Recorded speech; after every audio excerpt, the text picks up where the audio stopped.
أعوذ بالله من الشيطان الرجيم. بسم الله الرحمن الرحيم. I will call on Honorable Sila to lead us in Muslim prayers and Honorable Joyner to lead us in Christian prayers. Thank you. Thank you, Madam. أعوذ بالله من الشيطان الرجيم. بسم الله الرحمن الرحيم. الحمد لله رب العالمين. الرحمن الرحيم مالك يوم الدين. إياك نعبد وإياك نستعين. اهدنا الصراط المستقيم صراط الذين أنعمت عليهم غير المغضوب عليهم ولا الضالين. الله لا إله إلا هو الحي القيوم لا تأخذه سنة ولا نوم له ما في السماوات وما في الأرض.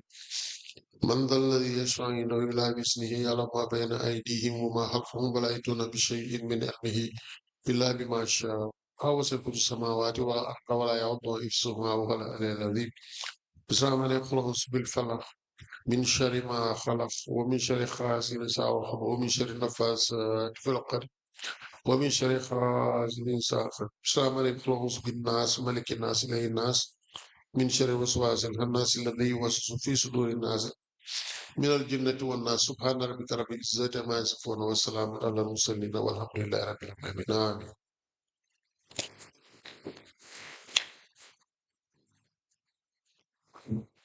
In the name of the Father, the Son, and the Holy Spirit. Amen. Holy Father, our chief cornerstone, we give you hearty thanks and praise for today. We have numerous reasons to glorify your name. You have been faithful to us in diverse ways, and we return all adoration to your Father, to you, our Father. We cannot do without you. Let your glory be seen in our lives as we meet old friends and make new ones along the way. Open your floodgates above and pour out your heavenly blessings upon us. Stretch forth your mighty hand upon us today. Guard and bless our fatherland, and may your Holy Spirit continue to be our guide this day, henceforth, and forevermore. Amen.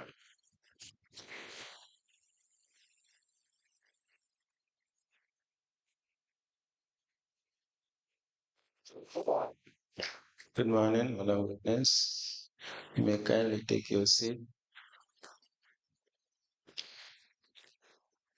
Madam Witness, for continuation of your testimony before this Commission of Inquiry to Local Government Councils and related matters, I want to remind you that we are still under oath before I hand you over to Madam Chair for us to proceed. Thank you. Madam Chair, over to you. Good morning, Ms. Njie. Good morning, Ma. You are welcome. Thank you, Ma. Council, you may proceed. Yes, yesterday you were explaining your encounter with the CEO. Nena dema linga undi natali fi moye te hati ya binga mene budo honsa diga taxi. Wow, degala. Yes, that is true. And the correspondences you had with him and GPPA as well. Akton do ate binga mene amna sa diga tak mom ak GBBA. Wow, lolu tam degala. Yes, that is correct. So when were you redeployed to the Red Unit? Nena kanya ina tohuwa ina tohuwa nyo molasi. Munna ma bala na check through suma label ma set ko. And if I'm having time, let me just check my list.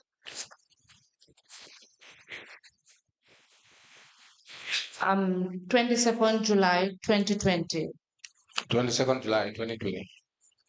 They tell you why you were redeployed? Nena nda ina lera wala ta ina wahandu ta nyo tohuwa full. Mom lum state si letambe moy pour ñu gëna dëgëral ak defaraat procurement unit be ak procurement matters ci biir council be. What he wrote on the letter was that to sit on it so that we can be able to straighten the procurement and Procurement matters. Ak ñu ngi xaar pour service commission bi pour propose recruitment. And they were waiting for the service commission to propose recruitment. So did you agree to the transfer to the race department, knowing fully well that the area that you have studied is procurement? nena kon na nanga mujo na nango puru ñu taxal la fofu si Rate Department te yow sa bopa yow leer na si yow ne yow xam-xam yi nga xam boobu affaire procurement. No, I did not agree. So what happened before that? Please. Nena bi nga bañee lan moo happen. Bima yone lolu mane dama ko bina pour tontu ko pour won ko ne ko man suma feel comme suma profession nekut ne comme si Rates Department bi la. When I was reading, I then rewrite to them to show them that my experience is not about. Te mom xam nga lu te suma work experience Rates unit. I don't have that experience in the Rates unit. Parce que man ñom am na jaar te ñom xam nañ lolu ne comme through my educational background. And they know that I have some difficulties, and they've been aware that my education background. Definitely. Okay, please proceed. I did. Definitely, procurement courses you have through mom under his leadership. I did many procurement courses through under his leadership. So you must Rates unit be. To transfer me or to take me to the Rates unit. I don't see that I will have anything that I can be able to do there. Now, at some point, you received a letter. Then I'm not letter. On the 27th of July 2020. 2020. But before this, you complained, you wrote a letter to the permanent secretary, Mr. Bubasanya. Then I walali yaudanga complain on gata lipin the letter si Bubasanya. Yes, that is true. Please tell us about that. Then angalera silon. Pascalinga like suma redeployment to the Rates unit. The question you've been asked about my redeployment to the unit. Ma turn to the head of the management, more the CEO.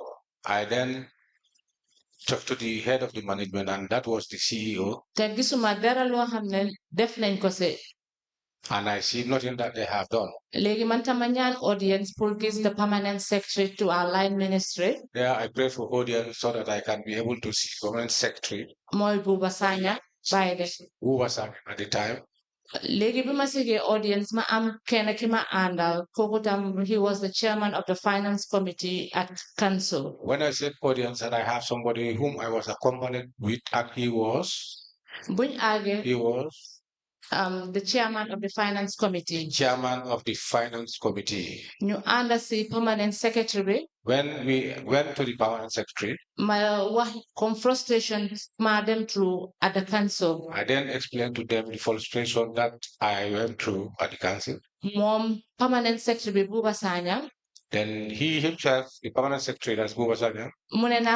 Personally. He said to me, let me write to him personally. Address everything that transpired, man at CEO at Louis Helbir Council. And address it to him and explain thoroughly everything that went wrong or went between myself and council. Copy letter and here I had the copy. Why them now after audience But I went there, all the audience that happened I had with him.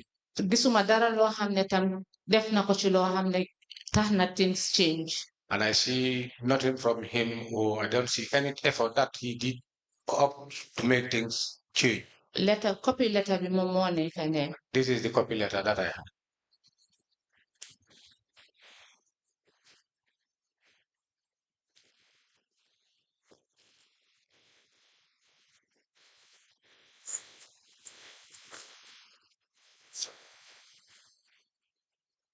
This is a letter you wrote to the permanent secretary, Mr. Tuasanya.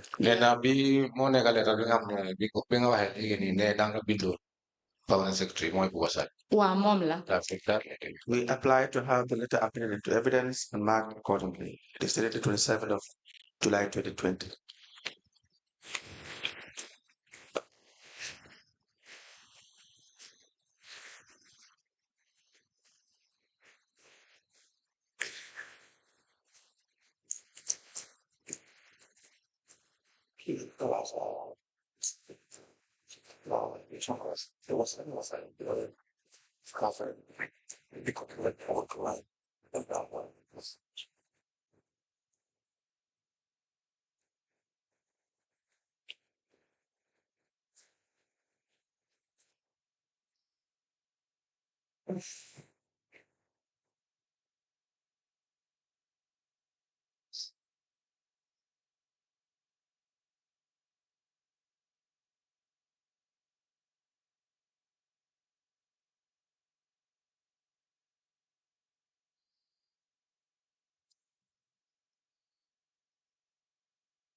A letter dated the 27th of July 2020, addressed to the Permanent Secretary, Ministry of Local Government and Lands. It has the subject redeployment. The letter is signed by Njie, Acting Procurement Officer. This letter is admitted in evidence as an exhibit and it is marked as LGC/BCC/IN/004. As the Commission pleases. Now, after this letter, you did not see any results. Binga binde letter bi wa belegi islo tara wala islo ben results. Gisuma ben results after letter B. After this letter, I did not see any result.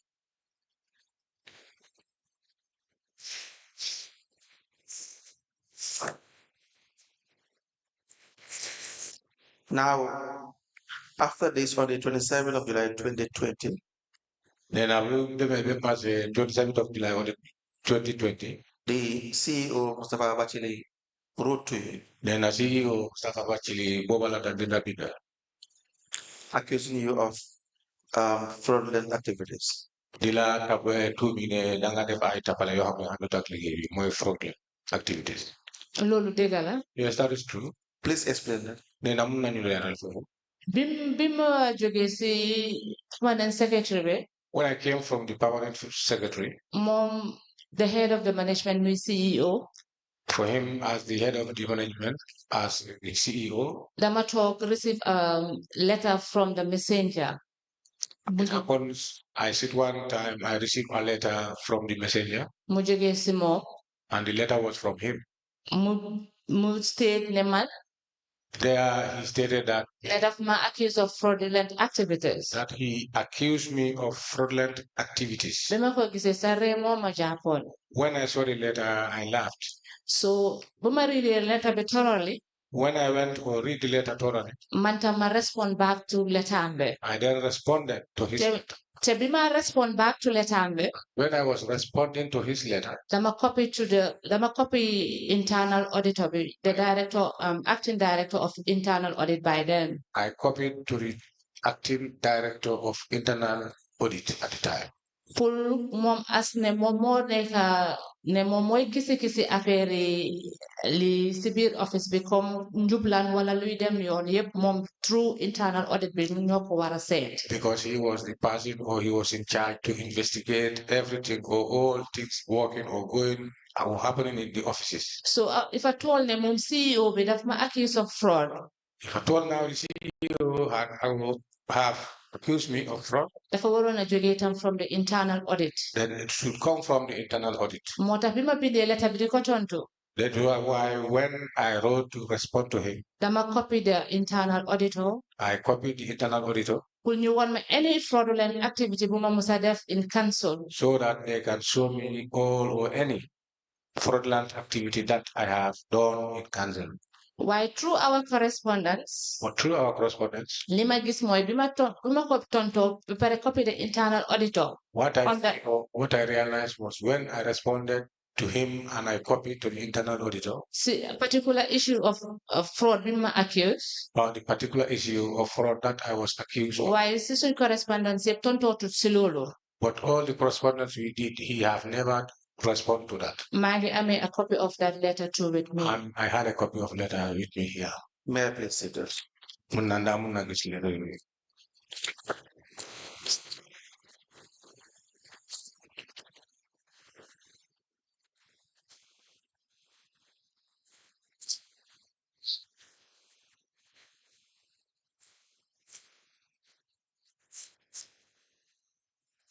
This is your reply. Yes, that was.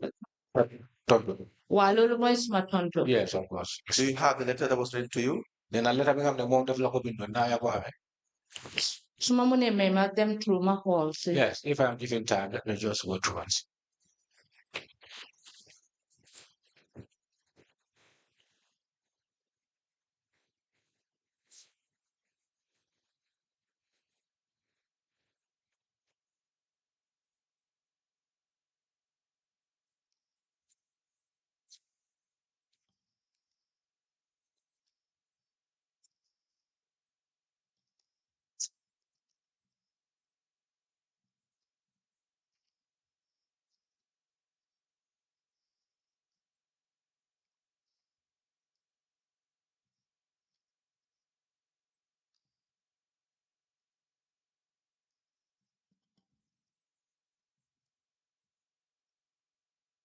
déedéet amewuma ko fi unless ma dem back ma indi ko suma ñëw. Unfortunately, I did not come along with unless if I go back and I check. Very well. We apply to tender the response to the CEO's acquisition of fraudulent activities directed to the witness on the 26th of August 2020 to evidence as an exhibit.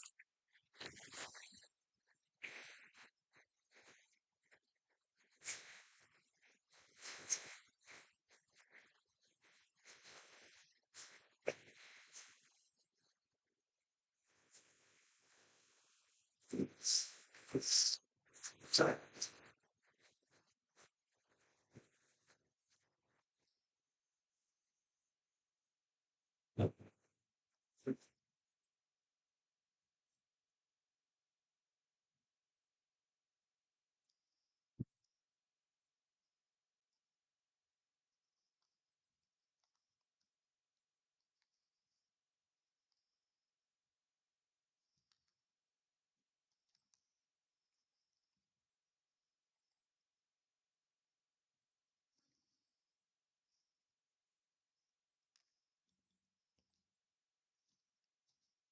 A letter dated the 26th. Ms. Njie, is it 26 or 28? I think it's 26. 26, thanks. The letter dated the 26th of August 2020, addressed to Mr. Bacheli with the subject redeployment. The letter is signed by Njie, acting procurement officer. It is copied to the mayor, PS, Ministry of Local Government and Lands, Chairman Local Government Service Commission, Director General GPPA, Chairman Establishment Committee, Acting Director of Internal Audit, and a file copy is maintained. This letter is admitted in evidence as an exhibit and it is marked as LDC/BCC/IN/005. As the commission, please. Now, you want to say something? Go ahead. No, that's okay. Let's continue. May I please read the letter dated the 27th of July 2020 with respect to the redeployment addressed to the former permanent secretary, Minister of Local Governments and Lands, Mr. Buba Sanya. It reads, I would like to bring to your attention the frustrations I am currently facing at Banjul City Council as an assistant procurement officer who has now been redeployed with immediate effect to the rates unit without indicating the position to fill. It is my fervent belief that my redeployment has to do with the letter I have written to the CEO recently, dated the 1st of July 2020, in which you have been copied in. The culture of top-down workforce frustration has become the order of the day, and it has resulted in a negative emotional state. Subsequently, adverse aspects of the work environment now outweigh the positive. I was appointed as the assistant procurement officer, active from 2014, and since been facing numerous frustrations to date. Although I had little despite after the inception of the newly employed Deputy CEO for the town, she observed that I was always inactive or dormant on a daily basis, thus expressed her concerns for and subsequently invited me into the mayor's office to have a one-to-one with her. This gave me the opportunity to express all my frustrations as a procurement officer in this institution and more especially rendered totally useless because ironically, procurement was being done by everyone but me. We discussed the way forward and the measures to mitigate the poor compliance of GPA's rules and regulations within the BCC in all procurement processes. Henceforth, she wrote a memo to all department heads and employees regarding procurement. Please see attached a copy of the memo. After the memo from Deputy CEO circulated, procurement was going on smoothly, and I was finally given my dues and became very proactive in my role. However, this was short-lived, and the culture of poor compliance commenced again as the CEO himself started to bypass me and the rules and set the procedures of procurement, giving executive directives / authorization to the finance department to process payments without the rightful rules, documentation, regulations, and the set procedures by GPA. Personnel from different departments were going out to scout for invoices. Again, CEO would direct or authorize the finance department to complete payments and then try to convince me to sign and attach the GPA form, that's Form 100, which I reject to protect my ethics and integrity. The only support came from the auditor's department, that is the acting director of internal audit, who would minute for procurement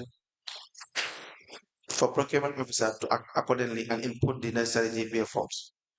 On payment vouchers to follow due process and also refuse to sign or endorse payments himself. However, the CEO will still authorize the payments. Sir, the most recent encounter with him, which I believe is also part of the reason for my redeployment, was the issue of procurement plan, which he assigned the acting finance manager to finalize. GPPA, as the governing body of the procurement, sent an email in response to the procurement plan BCC submitted, just as a reminder that the procurement plan should be completed by the BCC procurement officer. In response to their email, the CEO implied that I am not committed to my work and all I ever do is scout for invoices, which in actual fact is part of my duties and responsibilities as a procurement officer. Being accused of not committed to my role, especially when he is the one who makes it very difficult when he bypasses set rules and procedures because of his role as the head of the admin, and my refusal to sign documents in process. I was never part of, does not imply that I am not committed to or being disobedient. As the permanent secretary of our land ministry, I would like to notify you that the CEO has falsified my signature in fake minutes dated 8th of June, which we did not sit for, and sent to GPA with meeting documents without my consent, which I, as the acting procurement officer, should have submitted to the GPA, and also without the notification of the contracts committee. He personally sent me a memo attached with a copy of a letter from GPA asking him to regularize my signature for the dates of 8th June and 23rd of June. They also asked him to send all sample signatures of the contract committee members with their contact numbers, but I declined to authenticate my signature unless I see said contracts committee meeting of the 8th of June 2020, which I neither attended nor signed. This was the last conversation I had with him today. Please also find a title copy of a memo written by a former colleague in the procurement unit, dilating his frustration on the unprofessional handling of procurement in the institution, which led to his resignation. I am kindly soliciting your support as I would like to continue being a procurement officer as well as have other new members to support a specialized procurement unit. I have been in an acting role for 6 years and would like to be confirmed finally for security. So with high regards to your esteemed office, yours sincerely, Ida Jaya. You wrote this letter. Yes. And I have been not letter. Yes, I do. And you had explained an incident where your signature was forged. Nena amna jamono yi nga xam ne wax nga ne am na lu xewoon mooy incident li nga xam ne nga ne sa signature bi dañ ko fooj. dëgg la loolu dëgg la. That is true. te loolu jógewu ci man. And that was not from me. dafa jógee si a governing body. It was from the governing body of the procurement, the Gambia Public Procurement Authority, foofu la jógee. The Gambia Public Procurement Authority. Were you able to have access to the minutes? Were you able to have access to that minutes of the 8th of June 2020? The 8th of June 2020. That minutes you munga o jotuma lon.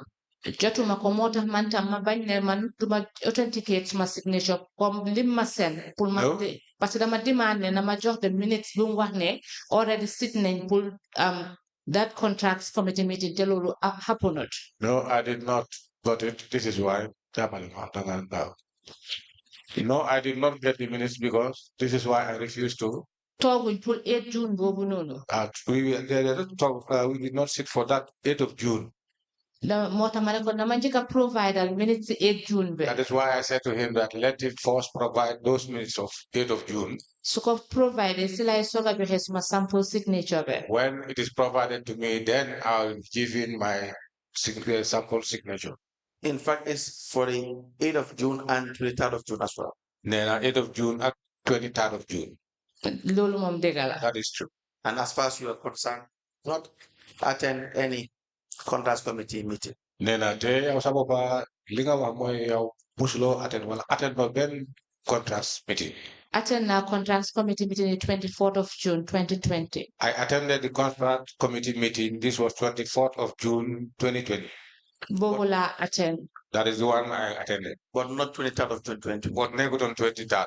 23rd daf ma serve a memo pour invite me for a sitting at 24th of June. On the 23rd, that was the very day I was served with the memo for the sitting of the 24th of June. Do you have the memo that was represented to you by the CEO for you to sign? Ne namba am nga memo bi nga xam ne CEO daf la ko bindoon pour nga signé ko? Déedéet. No. Parce que kim ko joxoon mooy the then may his soul rest in peace.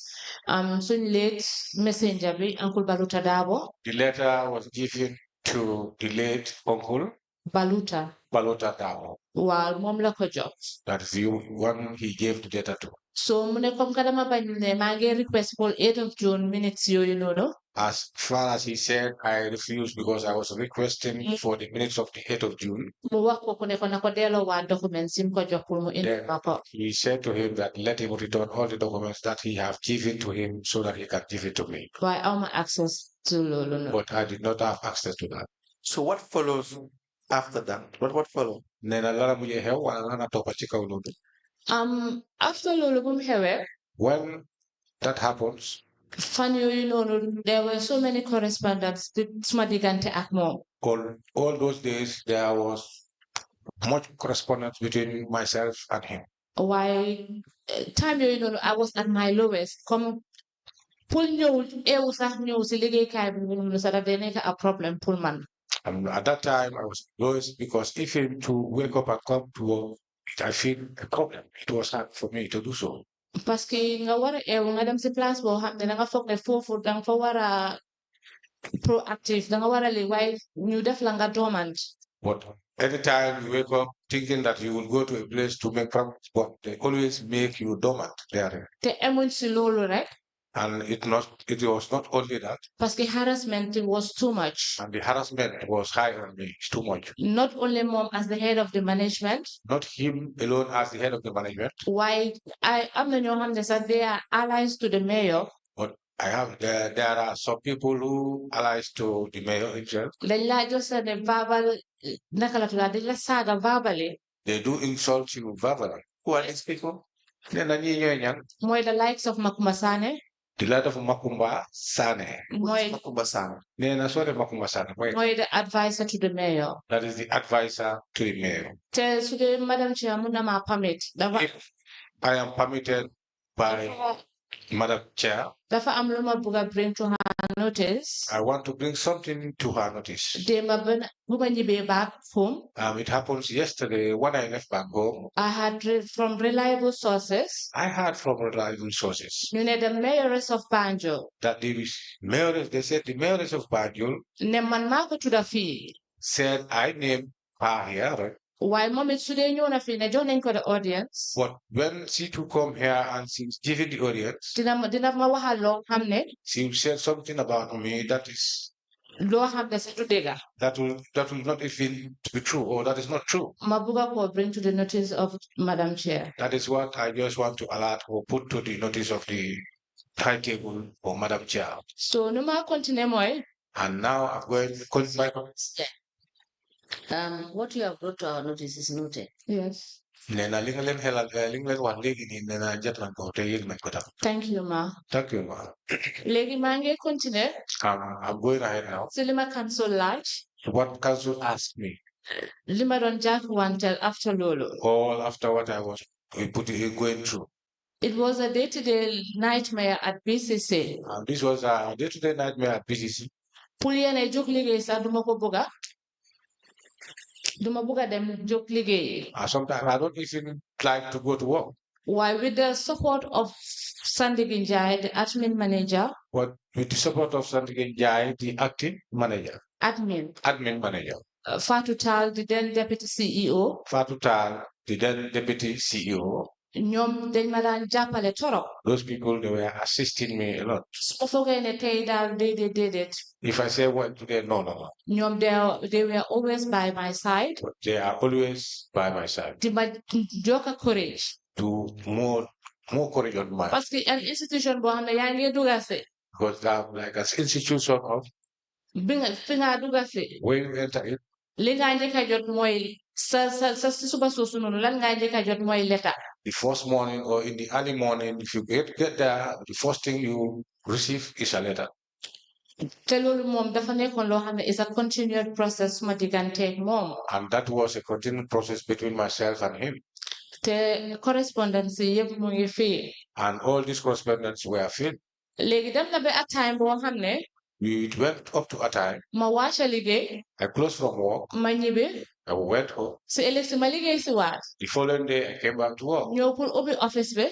Well, I intend to open my office. ndeke dañ change locks yi. And it happens, the locks were changed. So by then, maa ngi woon si office bi with the EU project coordinator. And at that time, I was in the same office with the EU project coordinator. T-shirt by Usman Job. Usman Job. So noonu laa ko xoolee. I didn't call him. ma ne ko xanaa lu xew parce que suma caabi bi try naa ba soona mënut a ubbi. And I asked him what's going on because I tried my keys, but to no avail. It cannot be able to open. mu ne ma baalal ma rek baalal ma dinaa la xoolaat. He said to me, forgive me, I will call you back. And he just. loolu la kenn within foofu noonu. And one of them within there. mu ne ma doo try nga wax ak carpenter bi de ma gis naa ko si sa bunti office. He said to me, why can't you try to talk to the carpenter? Because yesterday, I saw him at the door of your office. noonu laa demee ma dem si Uncle Serigne Mass. That is how I just went to Uncle Serigne Mass. ma laaj ko ma ne ko ñu ne yow de yaa change suma lock bi. I then asked him to say, well, I heard that you are the person who changed my office locks. mu ne moom dafa amee ndigal from the CEO. He said he have an authority or an order from the CEO. Ak Yusufa Jallo, the acting director of administration. And Yusufa Jallo, the acting director of administration. ñoom ñoo ko wax ne ko na change locks. They are the people who told him to change the locks. So man it waxuma dara. That I don't even explain anything. noonu laa dee demee si acting admin manager bi office am. That is how I used to go to the acting manager's office. Waaye true loolu sax. Through that, kooku dañ ko daan sonal ci man ak Fatou Tall niñ dee nekkee biir office am. They used to disturb him about me and Fatou Tall because we used to go to his office. Amul suppression buñ deful. There's no suppression that they don't do to him. Pour rek ñu sori ko. So that we can just be far from him. Ma stop nga foofu cancel ba nga amaati leneen. Let me stop there, cancel. We just have the exhibit LGC/BCC/IN/005, which is your response to which is a letter you wrote to the executive director. Then exhibit That is in response to the allegation of fraud that you have committed. What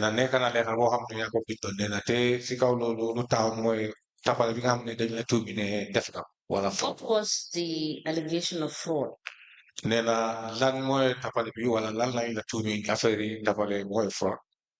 Thank you, Madam Chair.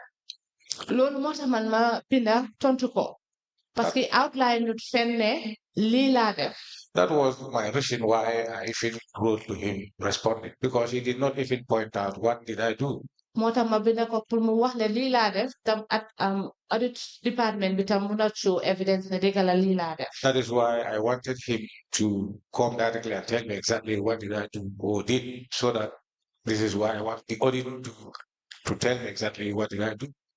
What was your grade level? 7.1. 7.1. And in this letter, we have seen that you copied the ministry.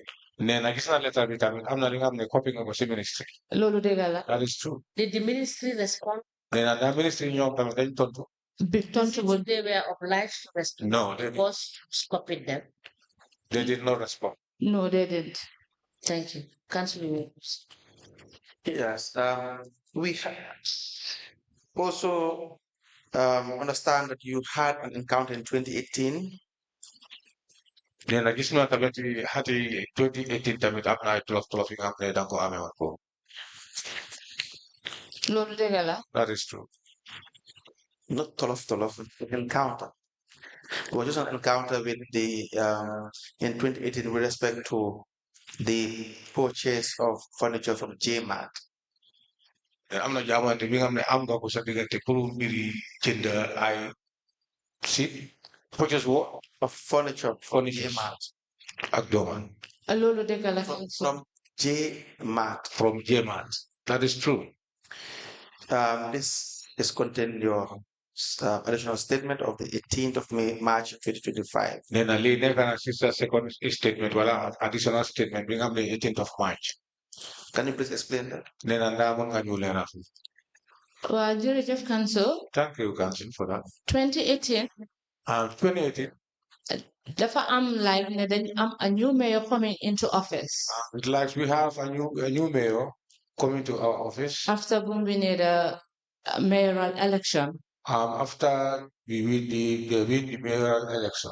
So CEO it is to our attention.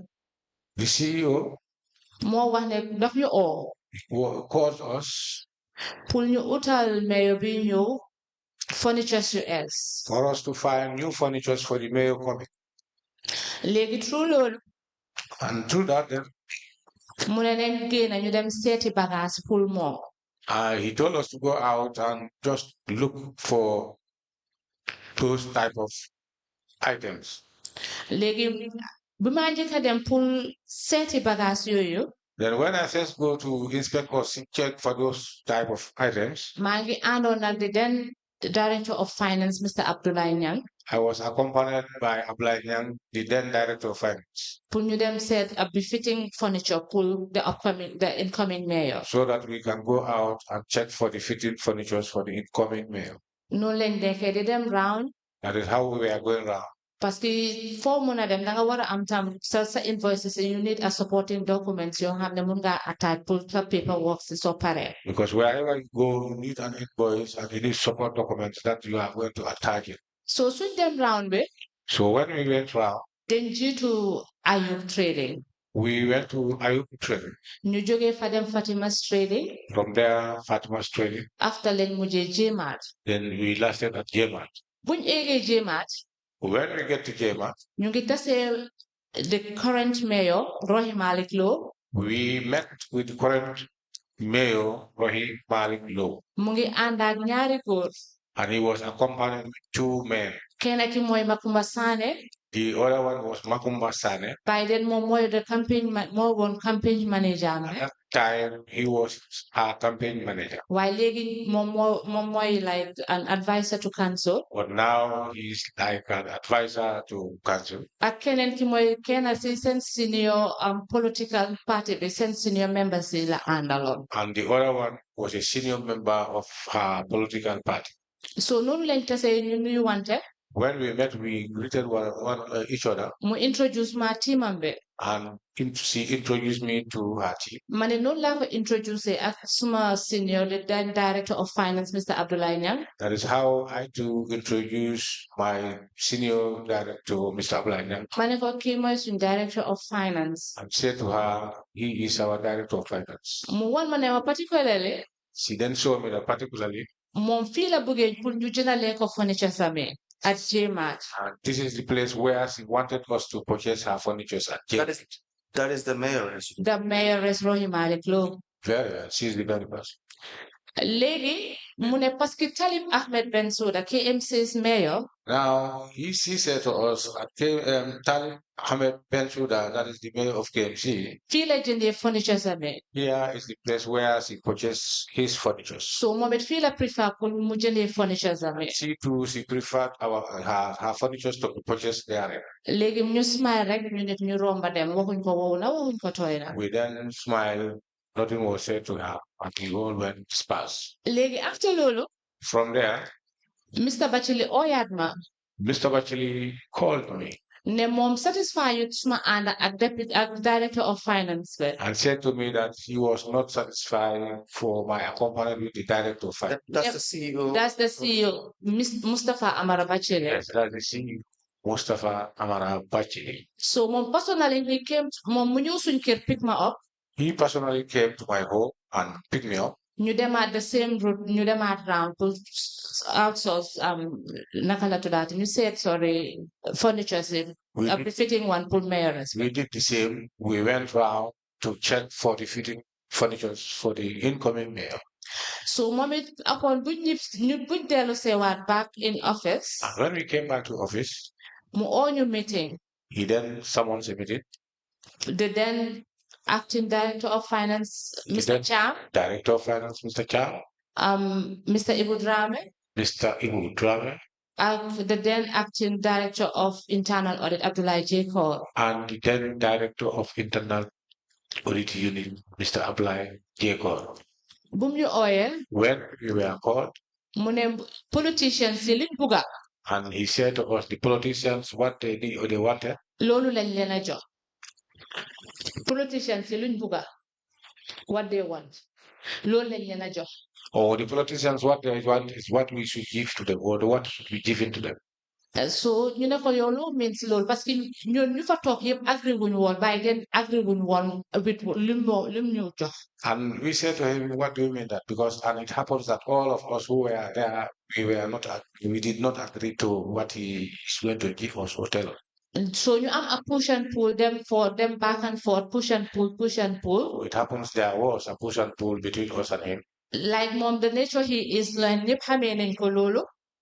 Ne mom ne comme mom ni mel ñëpp xamee nañ ko loolu. Because we know how he is. We all know the way he is. Ne mom, he has the final say. That he always or he have the final say. Then we are going with what the mayor wants. That whatever the mayor wants is what that is what we are giving to him or her. So no That is how we disperse from it. Why is it But my doubts. I'm not being a best before mayor be sworn in. It was well before mayor be sworn into office. But all this happens before the mayor was sworn into office. Legi buñ accès man ñu talk rek am fu ma laajte ci suma office. But when we came, we seated down. Somebody asked me in my office. Ne ñoom dañ jógee from JMAT. And said to me they are from JMAT. Te dañ amee suñ delivery note. And they had our delivery note. Parce que dañ left the procurement office bu ñu wan leen fa so ñu deliver the delivery note si man. That is why, because they asked about the procurement office and it was pointed to them. This is why they delivered this to me. Why delivery note bu ma gis? But the delivery note that I saw. It was addressed to Mr. Nyang. The address was on Mr. Njie. Well, as far as the amena nakala tudati document sisma loho. As far as I got the document in my hand. The madam true document be. I went through the document. Before man ma def lenen. Before I do anything. So bu ma check true document be. When I went through the document. Ma gis na Makumba Sane. I saw or I realized that Makumba Sane. A non-staff of Banjul City Council. Non-staff of Banjul City Council. The first signs with delivery note. Had signed on our delivery note. Law it has caused alarm on me. And that had caused alarm on me, I said. So no nula de me exiko. That is how I just went upstairs. Mayobu libi nakalaturati delivery note be Mr. Nyang. Dem si Mr. Nyang. I then took the delivery note to Mr. Nyang. Maniko gis nga ñun liñ doon bañ yépp. And I said to him, you see what we were refusing. I said, look at this. She was surprised. It has been already done. He said to me, as far as it have already done that, Mune madamala advice as I want to advise you kula gena experience in the field. that whoever got more experience on you on the field, Trial the amni as copies as much as possible. have these as copies as much as possible For future reference. for future reference. Tete lolu mom dako na silima dibele tesi suma statement. Lolu mom, Boka na silima dibele suma that statement. is something that is involved in my statements. No lakone ko why notwithstanding. I said to him, what notwithstanding, Konka document it was addressed to you. as far as this document was addressed to you, Why mantam ding ma jegal ma yubu ko si CEO himself for one koko. but you too, I need you to permit me so that I can take it to the CEO for him to see. Munema amut ben problem. He said to me then, there is no problem. Nun la de me knock on his door, the CEO. I went to CEO's door and knocked the door. Munema maduga se. She just gave me a green light. Umaduge. When I entered, Ma feka Uncle Dauda Jones. I found Uncle Dauda Jones.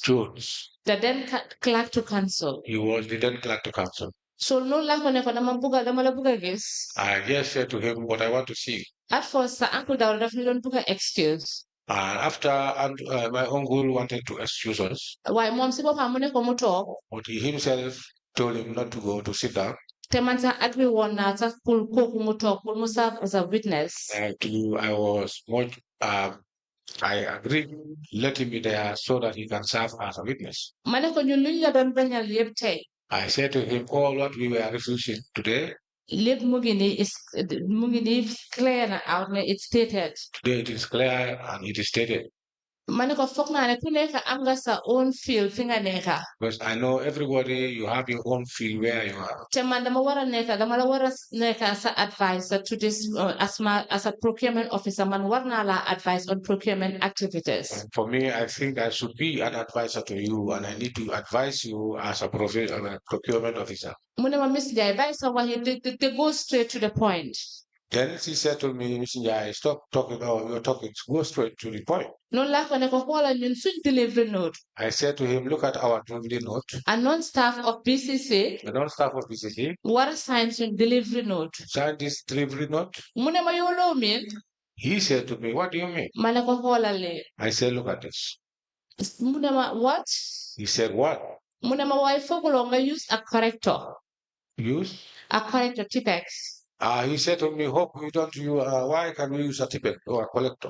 Even Uncle Dauda would talk, that is criminal. And Uncle Dauda, even who was sitting, was saying to him that, what do you mean? That is criminal.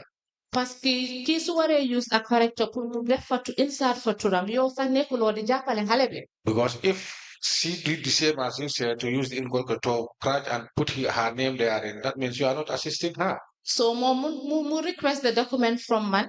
Then he requested that document from me. Te xamut ne man I have several copies and I have shared it with some of my close people ñoo xam ne share naa leen these copies. Without knowing that I have some copies and I have shared these copies to some of my close people. So dafa foogoon ne moom original copy bi moom moo ko amee and keneen amee wut that. So he was, kenn mënut a tamper with that document. He was thinking that because of the original document was in his hands, nobody can be able to have a same type or tamper with the same document. The document bi mu ngi nii ak man. And that document is here with me. Parce que am na yeneen attached invoices parce que JMAT si boppam sax. Because it have some attached voucher attack and JMAT itself. Metutoon suñ requirement. Did not meet our requirement. Fatima Trading. moom mooy one the most responsive. Was the most responsive. Talking about cost. About cost. A quality of the furnitures. Quality of the said furnitures. No, le transpire. That is how it transpire. What about the cost? Then of course I give you. Cost bi JMAT dafa charge at 337,000. JMAT was charge was $337,410. $410. Whilst Fatima Trading. Whilst at Fatima Trading. Mu ngi charge at 296,000. We are charged 296,000. Thank you very much. May I please see?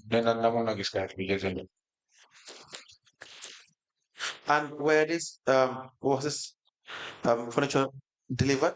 Then The muje talking now, well, furniture, then go muje deliver them. Man hanga nek ma fa won bu gaay di wacce bagage. You know, I did not go there when they were offloading this furniture. So munuma wax nga furniture is deliver nañ ko or not. So I cannot tell whether it has been delivered or not. As far as you're concerned, all you have seen is a delivery note. That's And now dog dinga gis rek moy delivery note. wa lolu rek la. That is correct. Right?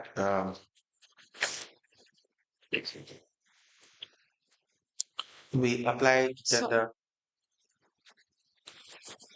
Sorry, the delivery note is here. Those are the invoices. Those are the invoices. I got the delivery note here. I applied to tender 2 invoices and 1 delivery note. The first is an invoice from JMAT. The date is 28th of May 2018. The amount is $337,410. The second is an invoice from Fatima Trading. The date is 25th of May 2018. And the amount is $296,000. And there is a delivery note from JMAT Furniture and Carpets, Keraba Avenue, Banjul, the Gambia.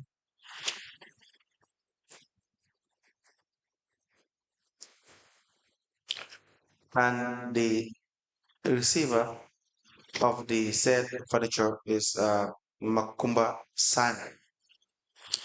The telephone number is 7363893. And the signature that they are in to be admitted into evidence and marked as exhibits.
An invoice dated the 28th of May 2018. The invoice number is 000100, and it is addressed to Banjul City Council. It is for the sum of $307,410.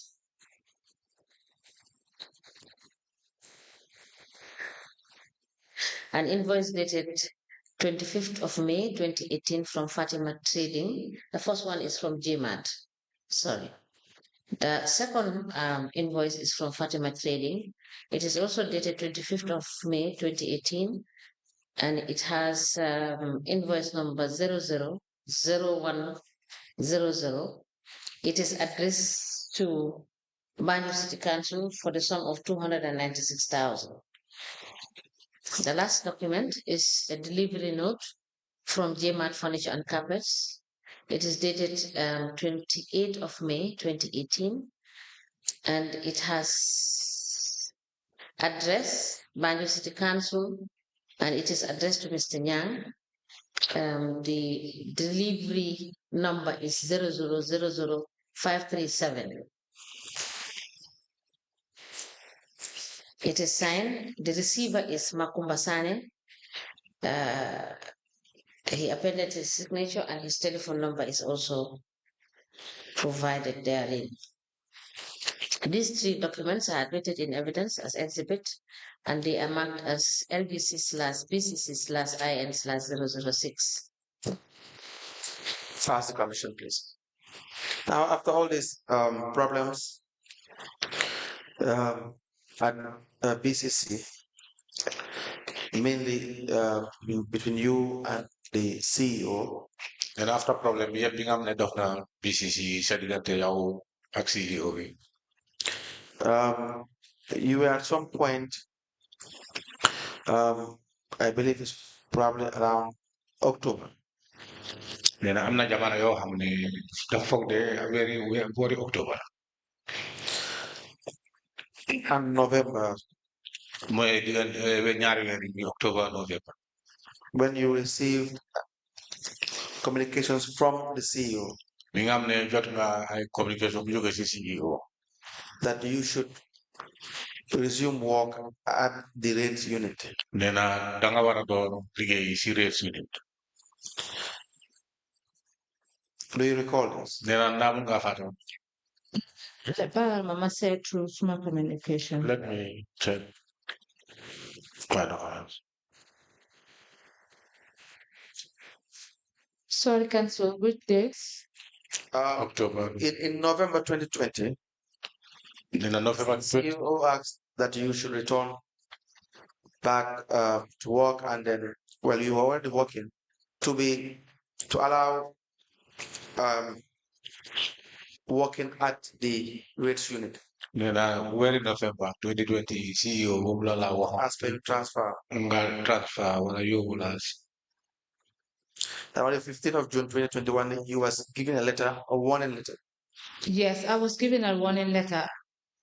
And there was a letter to Bunmajo on the 8th September 2020, 14th September 2020 concerning my transfer. Yes. I have a warning letter concerning the letter that I got of you. The date? 14th September. 14th of September and 8th September. 8th September. Yes.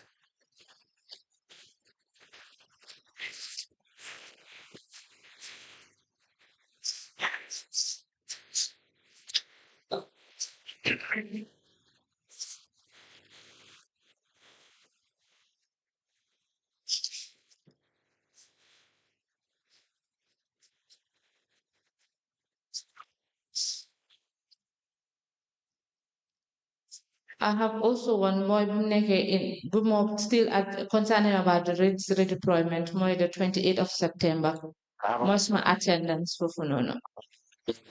Concerning the redeployment. 28th of September. Yes, can I please see those letters? Then I'm not going to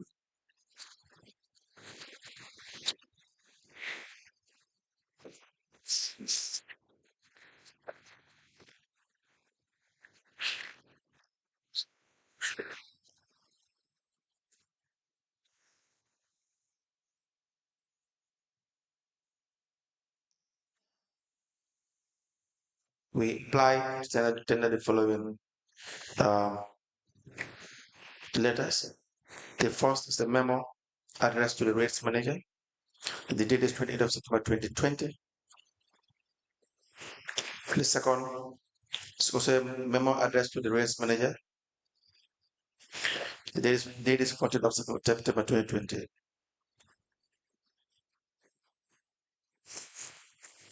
And we have a warning letter addressed to the witness, Miss Ida Njie, signed by the CEO. The date of the letter is on the 8th of September 2020. To be admitted and marked accordingly.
A letter dated the 8th of September 2020 with reference 29/BCC/P/14/N in brackets 135 is addressed to Ms. Njie's unit. It has the subject warning. It is signed by the CEO. It is copied to the Lord Mayor, Acting Director of Admin, Chairman Establishment Committee, and a file copy is maintained. A memo from the CEO addressed to the rates manager. It is dated the 14th of September 2020.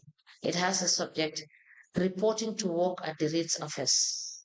It is copied to the Lord Mayor, Acting Director of Admin, Chairman Establishment Committee, and Ms. Njie, BCC, and a file copy is maintained. A memo dated the 28th of September 2020. It emanated from the Chief Executive Officer. It is addressed to the rates manager. It has subject attendance. It is copied to the Lord Mayor, BCC, Acting Director of Admin, Chairman Establishment Committee, and Ms. Njie, BCC, and a file copy is maintained. These documents are admitted together as exhibit in evidence, and they are marked as LGC/BCC/IN/007. That's the commission, please. Now, Mr. after all this, you had an issue with the CEO. I believe it was the final encounter with the CEO with respect to the letter he sent to the Local Government Service Commission, and will subsequently lead to your salary being stopped. Nena kikaw ni yung passé sa digante ak CEO ak letter bi nga xam ne moom daf ko bindoon nena tana li moo taxoon fee bi nga xam ne dañ la ko day fee muy sa salary mu dal di ko stop. And subsequently you were no longer able to go to work. Nena te ci kaw loolu tax na yow mënatuloo dem liggéey. Please explain. Nena dafa bëgg pour nga leeral ni foofu. déedéet balaa loolu kay suspension bi moo jiitu. No, before that, indefinite suspension la. I was first suspended. Right. parce que bu loolu xewee. When it happens, you did not complete the interpretations. He said what started was the indefinite suspension. Thank you, ma. Nena, what is she saying is that the first thing that have started was the indefinite suspension. After warning him been annotated the photo am na yoo xam ne daf ko copy to the permanent secretary at I think the local service commission. And some of the warning letters was copied to the local commission and te taxut loolu gay tontu ko si loolu. there wasn't any response on that. na moom it mu feel ne def ñooñu liggéey defuñu lim leen a wax. And I think she feel that they didn't do what she told them to. When we use powers, I mean, send me on an indefinite suspension. Then there he uses powers and send me for indefinite suspension. The best ma issue that indefinite suspension letter. And the day I was issued with the indefinite suspension letter, I'm the team who was GPPA for compliance. there was a team who came from the GPPA for compliance. So head of compliance, we know team we know of my oil. The head of the team of compliance that came, she called me. Parce que year buñ laajte by then maa ngi woon biir cancel. And because the year they asked, that year it happens, I was in cancel. So liñ ma laajte ma ne ma tontu leen. All what I was asked, I responded.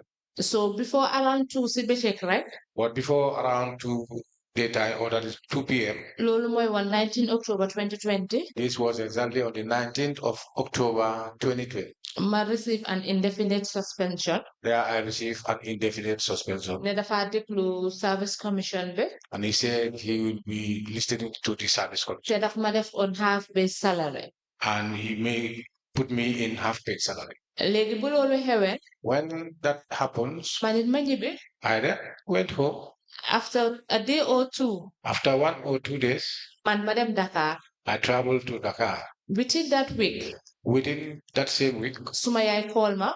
My mother called me. Ne ma Auntie Fatou Jiba. And say, Auntie Fatou Jiba. Auntie Fatou Jiba.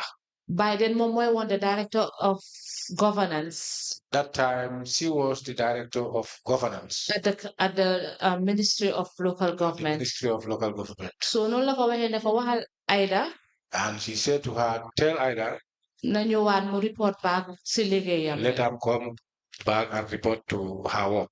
ma ne ko ma laaj ma ne ko xanaa dañ issue any letter boo xam ne dañ waxee ne man dama war a delluwaat pour liggéey. I then asked my mother whether any letter was given to you that the issue that I should supposed to go back to work. mu ne déedéet Aunty Fatou Jiba daf ko call rek. She said no, and to Aunty Fatou Jiba just to call her. mu ne waaye li ma mun a def that very day naa try ma ñëpp si waat back She home. advised me all I should do on that very day. Let me try and come back home. so noonu laa ñëpp see.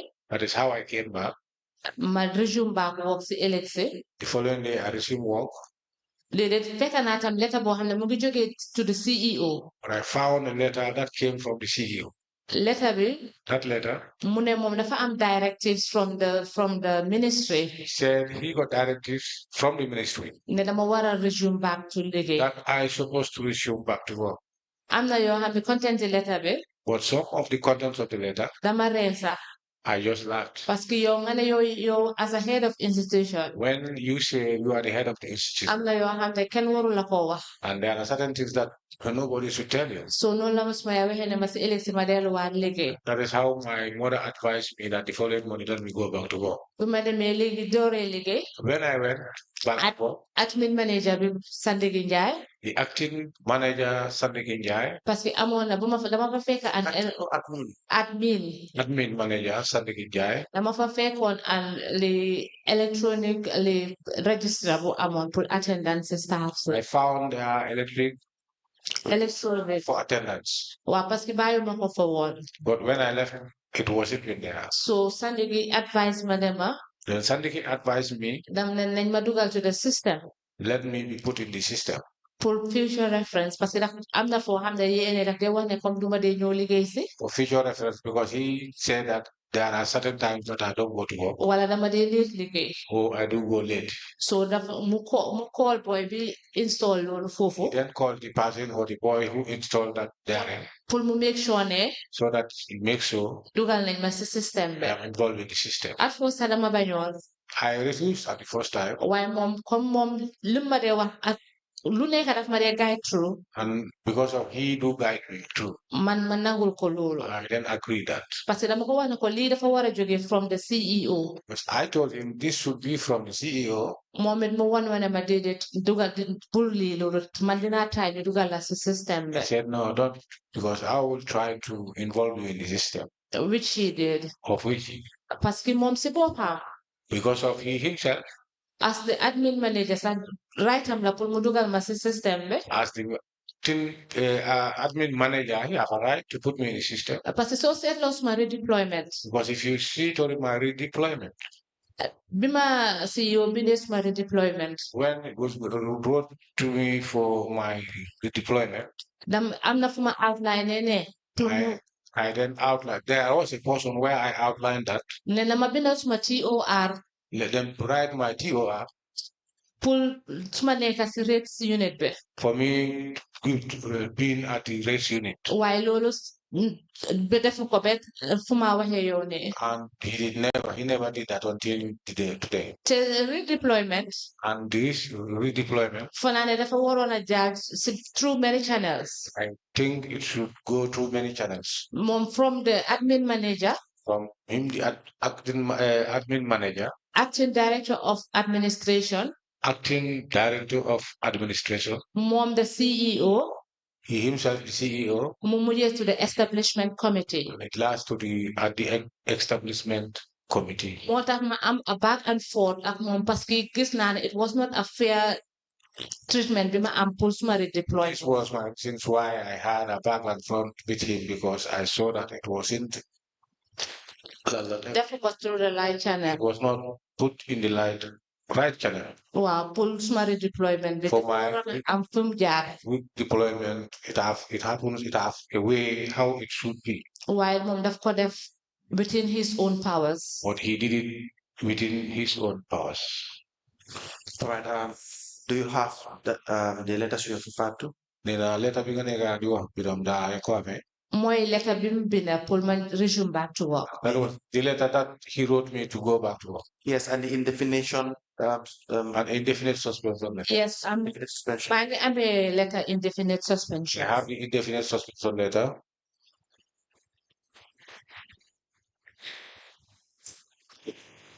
Is there any other document you want to rely on, or any other thing you want to say in your evidence, or is that all? Dan am nga beneen letter wala am na leneen li nga xam ne da nga bëgg a sukkandiku si moom pour li nga xam ne war nañ ko dugal. The letter mooy bi mu starté pour suma redeployment bi. And I have the letter that he started my redeployment.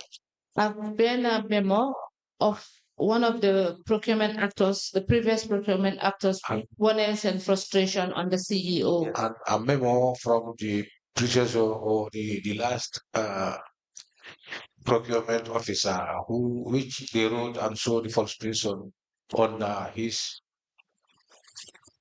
management.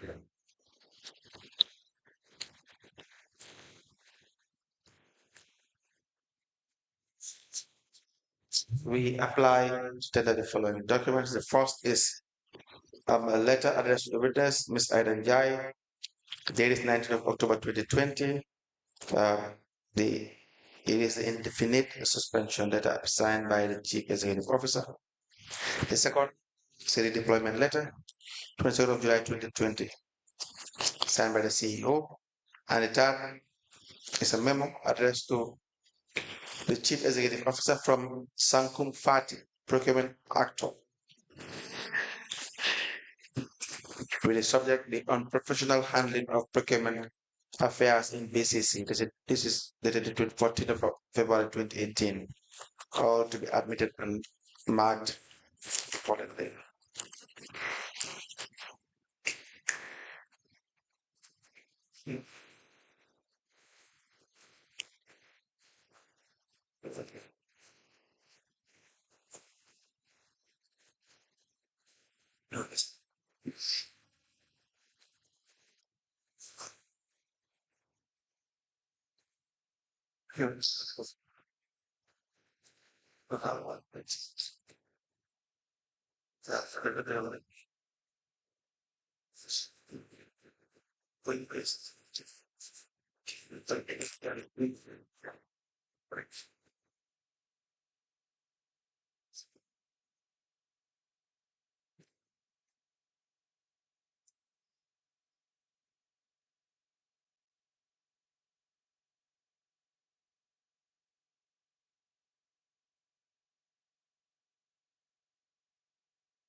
A memo dated the 14th of February 2018.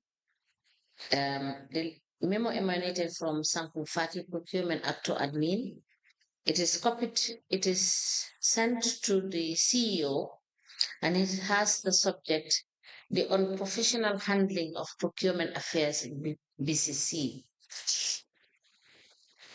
The memo is copied to the Chairman, Interim Management Committee, Chief Executive Officer, Director of Admin, PRO, Admin Manager, Manager Internal Audit, Finance Manager, Finance Director, Commissioner BCC Police, Director of Planning and Development, Manager Cleansing Services.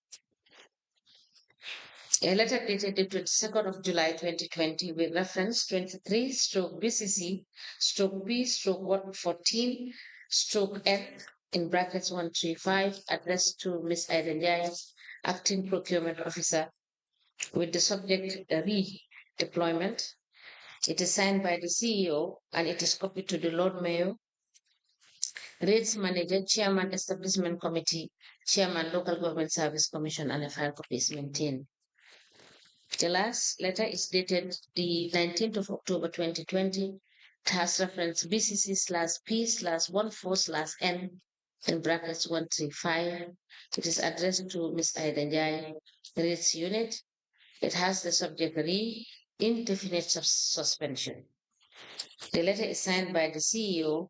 It is copied to the Lord Mayor, Acting Director of Admin, Chairman Establishment Committee, PS Ministry of Local Government and Lands, Chairman Local Government Service Commission, and a file copy is maintained. These documents are admitted together as exhibit in evidence and they are marked as LBC/PCC/IN/008. As the commission places. Now, Mr. Njie, do you have anything you want to disclose apart from this? Yes, Council. Yes, Council. Am na yeneen pertaining procurements yoo xam ne yi ma am si suma file si before ma bàyyi Banjul City Council. I have some documents from procurement files pertaining to the procurement file before I left council's office. Benn bi is a contracts committee meeting dated 5th February 2020. The other one is dated 5th February 2020. It's a contrast meeting. About the continuation of discussion on the proposed council calendar 2020. On the continuation discussion of the proposed calendar of council 2020. It's loo xam ne at the initially oyuñ ma woon. And I was not called initially. The procurement was done by the then public relation officer of BCC and now the National Assembly member for Banjul North, Mr. Modlamin Ba. And the procurement was done by Honorable Modlamin Ba. Honorable Modlamin Ba. More different procurement on this calendar. He did the procurement on this said calendar. The fact as a time be passed and a pull calendar be. And it happens the time have elapsed to have the calendar. Te be be right. And this is not the only one. And mom si bopam more on the procurement of staff ID cards. He was the one who did the procurement of the staff ID cards. Global Alliance. Which he did give to Global Alliance. USA Gambia Limited. USA Gambia Limited. Pour ñu defaral ñu staff ID cards. Can make a staff ID card for us. Outside the procurement unit. He did that outside the procurement unit. Because they do prepare their procurements. The documentation, it should be brought to me. And after the documentation should brought to me. For me to make their documentation, which I used to refuse. Manual cancel si susma redeployment at Kalenjil transfer for pulmonary replacement. So I came back to my deployment and who the person they brought for replacement. Yes, maybe before that. We can see the documents you're referring to. Regarding the two procurement samples that were done outside the procurement unit. It's out of outside the procurement unit. You said the first was the procurement of calendars. Calendars, especially procurement of calendars. Already award nañ kiñ ko ku wara defar calendar si ba pare si lañ soko ordered meeting bobu nonu. It happens that they have awarded the person who supposed to prepare the calendar, and from there, then a meeting was called. And also, you had said in your statement that the time that you had needed the calendar had passed.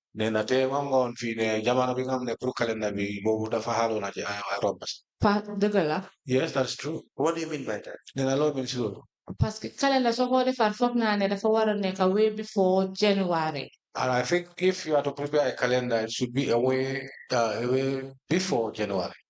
waaye loolu xewut dafa nekk ne after starting of the year. That doesn't happen because it happens at the starting of each year. Starting of the year. Starting of the year. That is not the correct interpretation. It says, she said, normally it should happen after. For this situation, it happened after the starting of the year. Very well. What I mean here, it's supposed to be before the starting of the year. What I'm trying to tell here is that this is supposed to be before the starting of the year, not after the starting of the year. We applied to tender the contracts committee meeting, minutes of meeting dated the 5th of February 2020 into evidence as an exhibit. With the agenda, the continuation of discussion on the proposed council calendar 2020. It was presented over by Sir Mustafa Bachili. And the minutes were prepared by Dawda Jones, Clerk of Council. Into evidence as an exhibit.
The minutes of the contracts committee held on the 5th of February 2020 and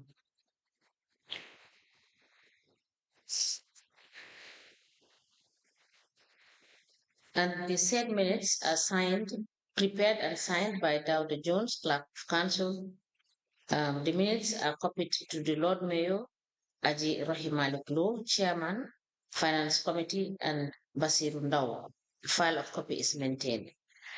The attendees were the CEO, Mustafa Bachili, Deputy CEO, Fatou Tal, Director of Admin, Yusuf Jallo, Finance, Mohammed Cham, Planning, Katim Ture, Internal Audit, Ablai Kor, PRO, Modu Elba, and the Procurement Officer, Aida Njie.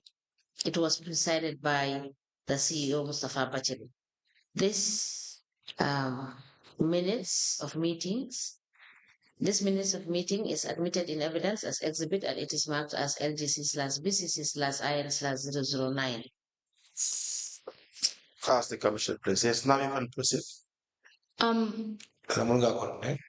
Wow, council, for my continue moi, comme suma digante ak redeployment bin ma def. What I want to say is that is my redeployment that was done.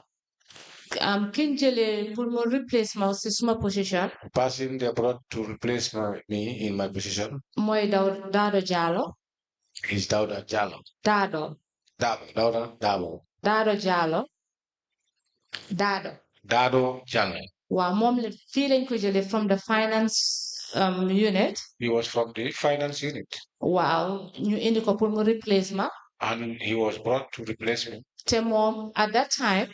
For him at that time. Amuton any experience on procurement. He had no experience concerning procurement. Why culture CEO bi mom si lim bango def moy.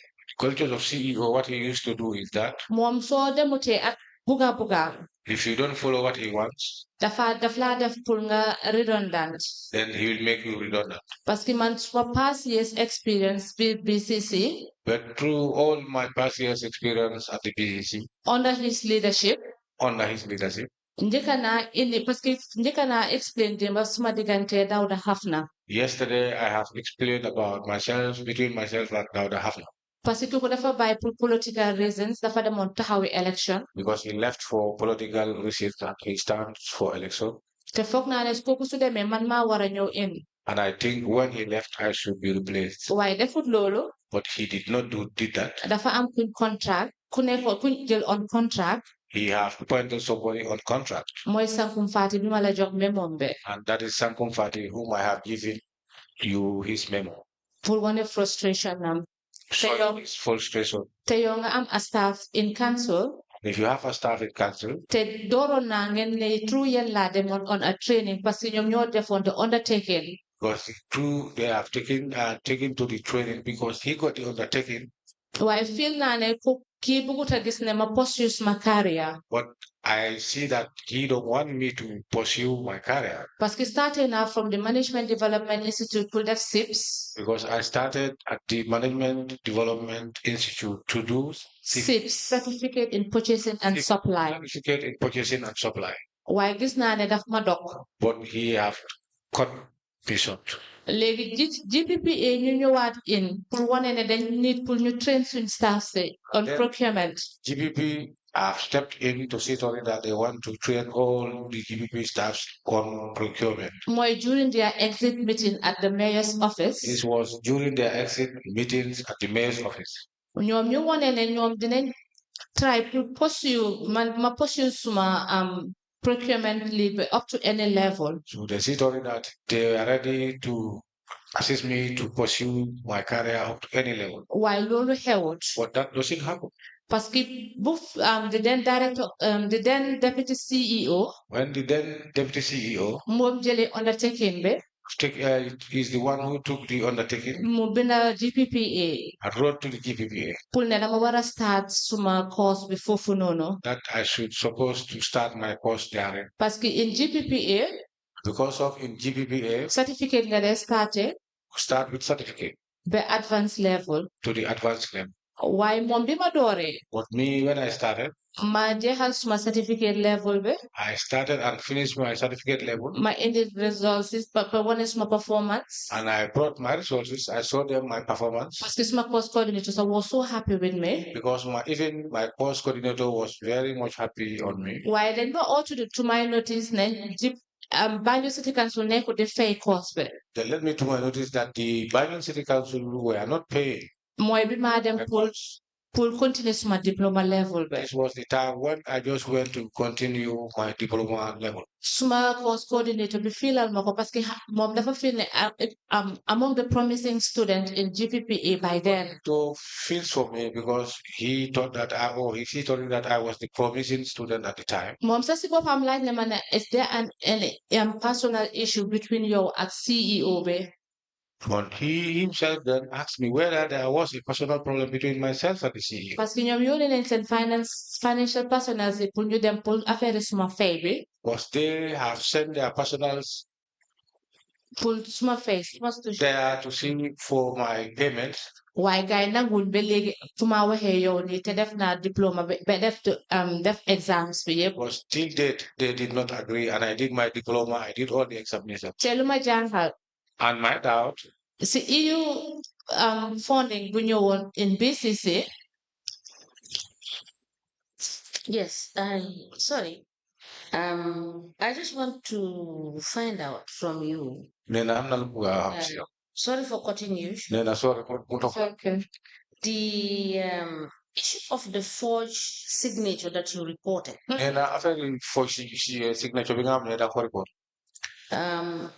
Did the CEO take any action with respect to that issue?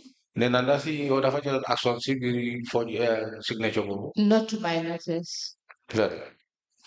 Now, the other question is that Before you went for your indefinite suspension, nee na balaa nga dem indefinite suspension did you make any handing over notes? nee na ndax am nga handing over notes yi nga xam ne daa ko defoon.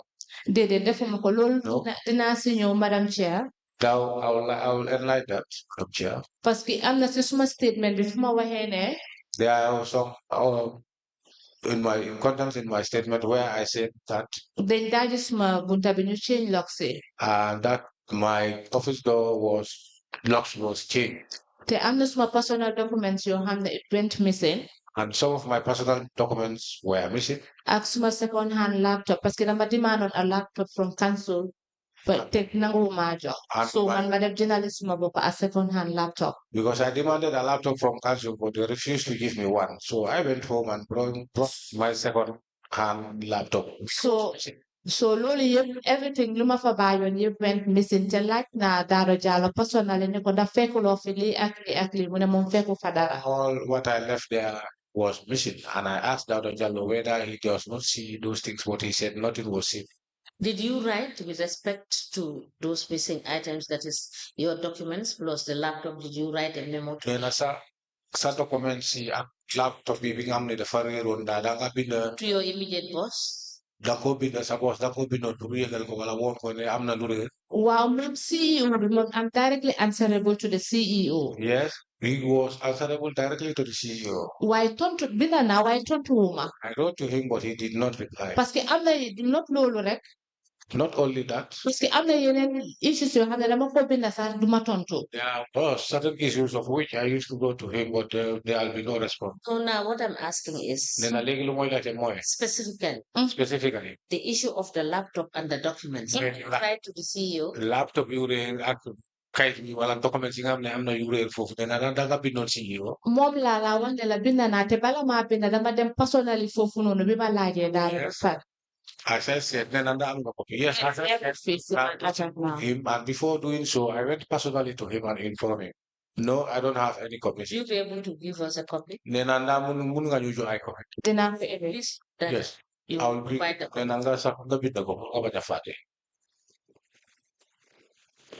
Yes, Council.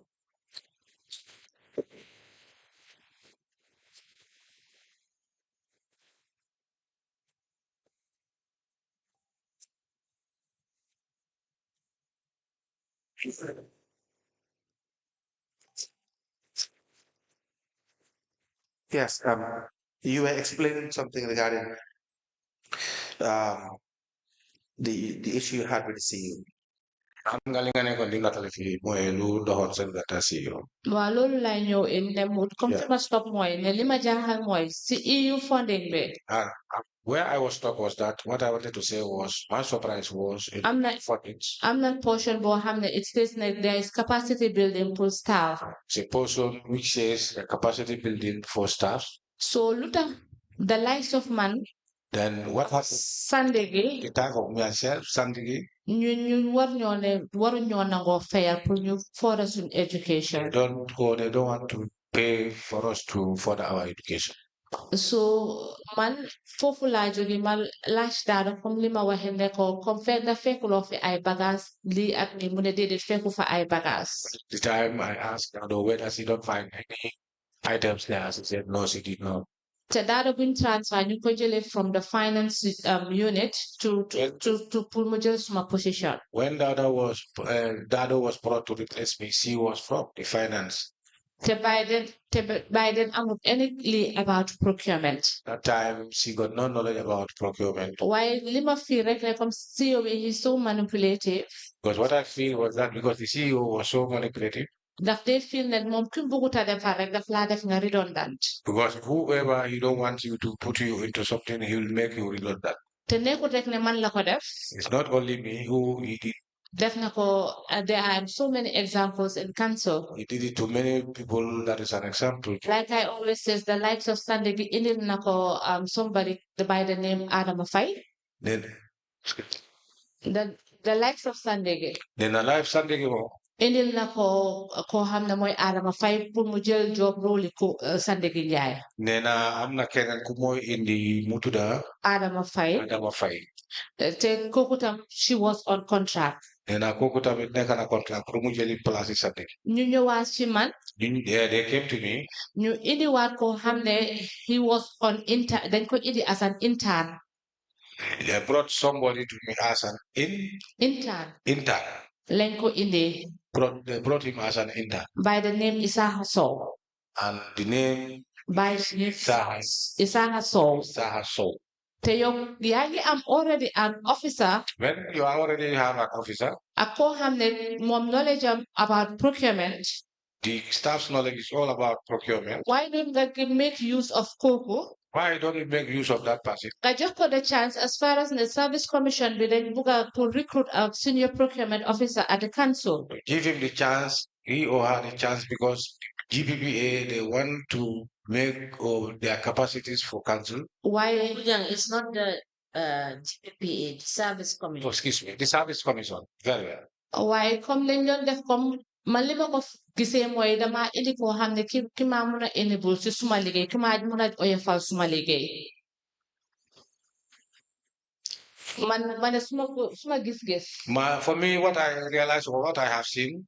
dañoo indi koo xam ne dafa yombal seen liggéey si seen buga. They will bring somebody who will ease their work on what they wanted. Parce que ki maa tura in person mooy Isaha Sow. Was the person I'm calling here, that is Isaha Sow. bokk naa ko si koo xam ne ñëw na fekk ma ba suma office pour ne dafa bëgg a enroll pour def procurement. Because he came to my office personally and said to me that he want to enroll so that he can be a procurement officer. Parce que bàyyi de daf ma doon wane yow lan ngay def BCC procurement daf fi doxut sax. Because he used to tell me, what are you doing at BCC? Because BCC, the procurement is not even functional. Why? After li ma gis mooy Kenya ki dafa am a hidden agenda.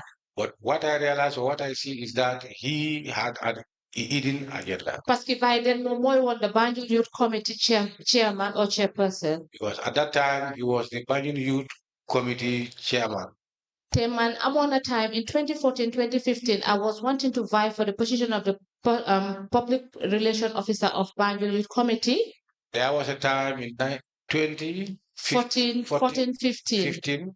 Lamaron Buga, the position of a PRO. I wanted the position of a PRO. You want manama kuilige BCC, naka kuilige in council, walulo hold those kinds of positions. And I was told whoever is working at council, you are not supposed to. Tell you how na why King Waham the Momoy chairman youth committee before BCC. That had happened because he was the chairman of the youth council youth committee, and he came and he started working at councils.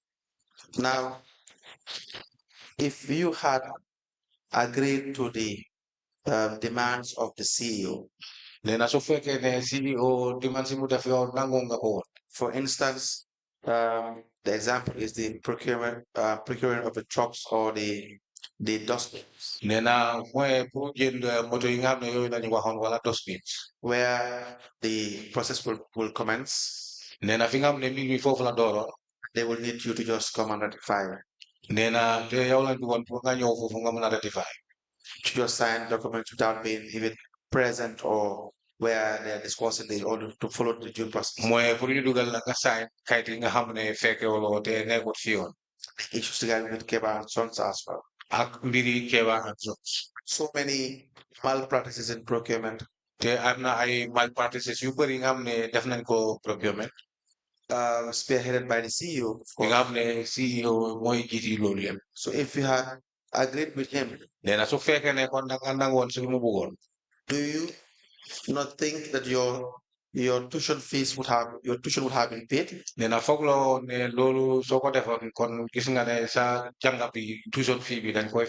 have been paid.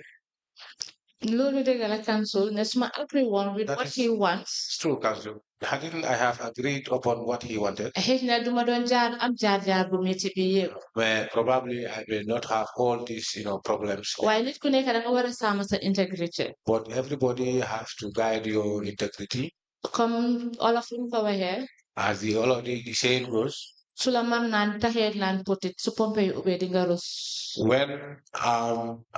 elder make you to drink, excuse me. So interpret. To try to interpret. Very well. All right. I think We can have Honorable Sila to help us in the Very interpretation of what he said. Can you repeat you so that he can hear you? Maleko kom tay suma nangu to won si lim bugat kom tay sulan mar nan tahe nan potit su pompe ube dinga rus. Okay, I don't want to go to a direct translation, but what she's simply saying is when times are hard, you should ensure that you maintain your integrity. Don't lose it. That's what the proverb is talking about. Otherwise, with direct translation, and it will sound very, very funny. Thank you. Very well. Thank you, Ms. Yan. Yes. All right. Right. You had explained several occasions regarding with respect to the disregard of procurement laws and regulations and the rules therein. She explained how BCC disregarded procurement laws or rules or regulations or practices. Then I was feeling BCC ñoom nekk na ñoo xam ne dañ disregard mbir mi ni ngeen dee doxale loi bi ni ko tërale ak yoon bi nga xam ne boobu la procurement tëral pour bi ngeen war a dox li nga xam loolu moo jaar rek ko faaluñ ko wala toppuñ ko sax. In fact, it is a total disregard to the rules. nee na nekk na loo xam ne total disregard si rules yi nga xam ne yooyu ngeen xam ne foofu procurement. And this was also flagged by the Gambia Public Procurement. nee na te loolu tam nekk na loo xam ne leer na te Gambia Public Procurement Authority si boppam dañ ko leeral loolu lu xew lu am la foofu. We have seen the documents and the communications there. nee na gis nañ kayit yi te am nañu ay tamit ay communication yi nga They've also shown a letter. They've also tendered a letter. nee na yow sa bopp tamit am na lettre bi nga xam ne dugal nga ko fi wala wone nga ko fi. From Sankung Fati. nee na lettre bi nga xam ne jóge na si Sankung Fati. The procurement actor at the time at the admin department. ki nga xam ne moo nekkoon procurement actor jamono boobu si department boobu wala council. Addressed to the chief executive officer. bi nga xam ne bind na ko si chief executive officer muy CEO. Date of which is 14th of February 2018. mooy bés boobu mooy février bu mu amee fukki fan ak ñeneen 2014 2018 addressing the same issue. te moom tamit benn mbir mi la moo leeral fi. With the subject, the unprofessional handling of procurement affairs in BCC. mooy bi nga xam ne BCC faale wala taluñ procurement mbir mi lu mooy doxalee ni koy doxalee fu. The letter reads, with reference to the subject above, I regret to bring to your notice the many unprofessional observance of procurement procedures in BCC. I intend to bring to the attention of the management that the finance director has, in many instances, failed to respect the set rules, procurement procedures. He has repeatedly called the suppliers directly to negotiate a price, quantity, and delivery of goods and service, and delays my procurement transactions and often neglects the procurement procedures. It is enough to say that the finance director has usurped the role of the procurement actors in BCC. It is my fervent belief that procurement must and should follow best practice in line with international standard which governs the ethics of our profession. I want to urge the management, particularly manager, internal auditor, BCC, to be watchful, as any deviation of best practice in procurement would have a negative implication in the reputation of BCC and myself as a trained procurement specialist. It is imperative that the head of procurement unit should be part of the contract committee and all procurement works should be done by a procurement specialist and the chief executive officer. Please note, it is also important to note that the works and service unit of BCC have also continued to disregard procurement rules.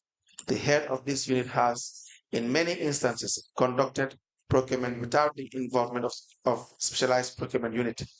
I need not to remind anyone, procurement has procedures and rules outlined by GPPA, and it is my role to ensure strict compliance of norms and ethics of the procurement profession. Equally, The finance manager prints request forms for many individuals without the prior involvement of SPU. This action negates the responsibility of procurement actors, as any staff could pick request forms and carry out procurement activities without the knowledge of specialized procurement unit. As such, the finance manager is professional.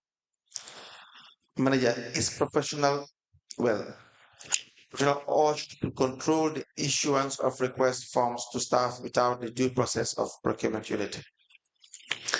All procurement should be handled by the procurement specialist except the procurement of arms according to Procurement Act. As the procurement specialist of BCC, I will not want to associate myself with any deviation of the set rules and professional conduct of procurement practices. This BCC should comply with the rules of procurement set by GPA and remain committed to the service of the nation. Press regard. He signed the letter. He had copied the chairman, the management committee, the chief executive officer, the director of admin, the PRO admin manager, the manager internal auditor, finance manager, finance director, commissioner BCC police, director of planning and development, and the manager claims and services. Yes, so I believe you've met some party in person. Then I second party is not called. Well, meet now in person. Yes, I do. Pretty with person. And so these are the same problems that Mr. Party had with BCC when he was there that you've encountered. Then I found many mom party problem in hamne mom amna ko PCC bu fanne kon yo ta big fanye ha many beta problem bila bo nga me on fo. Well, the same problem, right? Yes. For me, it's continuous process like I don't use. But Yes. sankum si bopam fufula mafeka. It's all the same problem because it's a continuous process. Because Sangong himself find me there. Fufula mafeka while CEO be si bopam never feel put me def mama redundant. But the CEO, he found me there, but the CEO himself wished to make me redundant. What am any sankum party on contract? This is why he brought Sangong party contract. Right. Miss Njie, on our side, thank you very much for your testimony. Unless there are questions from the commissioners, they will ask you questions for you to clarify or answer. But we are grateful to the evidence provided or stated by the witness. Then I think if I legally know that's why and then back your and I legally high table be point commission members swing fair can have law happen then book up canera. But I like take up canera and now I get Jeff to someone and be accept your way. Mr. Bojan, you can just refer them to the honorable commissioner, so not the high table. Very well. Honorable Commission. Thank you so much, late counsel. You're welcome. Thank you for the notification, Council. The commissioners don't have question for you, Ms. Njie. Thank you for coming. And you are discharged. Should in the event that we want you to come and clarify any further issue, we will call you. Thank you for the evidence you have given to this commission. Thank you so much, ma'am. And thank you, honorable commissioners.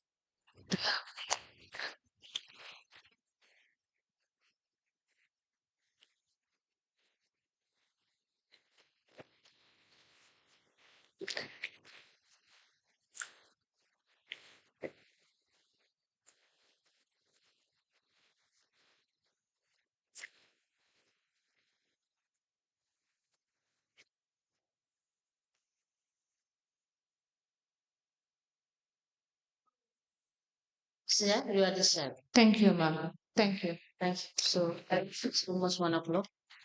We may rise.